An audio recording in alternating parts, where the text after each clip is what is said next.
శ్రీ సత్యసాయి జిల్లా కొర్లుకుంట గ్రామంలో మహిళ మృతదేహంతో వినూత్న నిరసన చేపట్టిన దళిత నాయకులు ఎస్సీ శ్మశాన వాటికకు దారి కల్పించాలని డిమాండ్ చేస్తూ తహసీల్దార్ కార్యాలయం వద్ద మహిళ మృతదేహంతో ధర్నా నిర్వహించారు. రాత్రి కొర్లుకుంట గ్రామంకు చెందిన అంచనమ్మ మృతి చెందగా డెడ్ బాడీని శ్మశాన వాటికకు తీసుకెళ్లేందుకు దారి లేకపోవడంతో మృతదేహాన్ని తహసీల్దార్ కార్యాలయం వద్దకు తీసుకెళ్లి నిరసన చేపట్టారు. గతంలో కూడా ఈ విషయంపై అనేకసార్లు ప్రజా సంఘాలతో కలిసి ధర్నాలు చేశారు.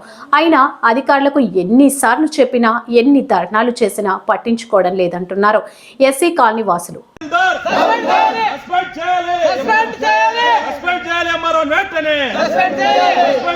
విధులు పట్ల నిర్లక్ష్యం వహిస్తున్న ఎంఆర్ఓని వెంటనే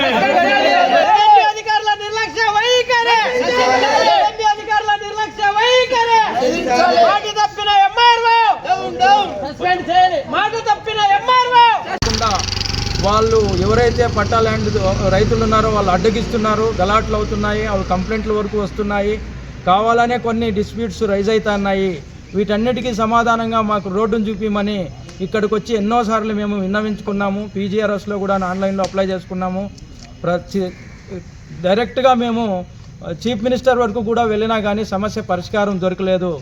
అందరూ సహకరించి మా యొక్క సమస్యకు పరిష్కారం చూపాలని పదే పదే వేడుకుంటున్నా ఎవరు వినకపోవడంతో మేము ఈరోజు మా సొంత వదిన అంజనమ్మ అని చనిపోవడంతో ఆమెను ఇక్కడ చిలుముతూరు మండల రెవెన్యూ ఆఫీసుకి తీసుకొచ్చాము. ఎందుకంటే ఈమెను ఇక్కడే ఈరోజు దహన సంస్కారాలు చేస్తాము, లేదంటే వీరు ఖచ్చితంగా మా యొక్క శ్మశాన వాటికకు రోడ్డు చూపేంత వరకు మేము ఇక్కడే ఉంటామని ప్రతి ఒక్కరికి తెలియజేస్తున్నాము.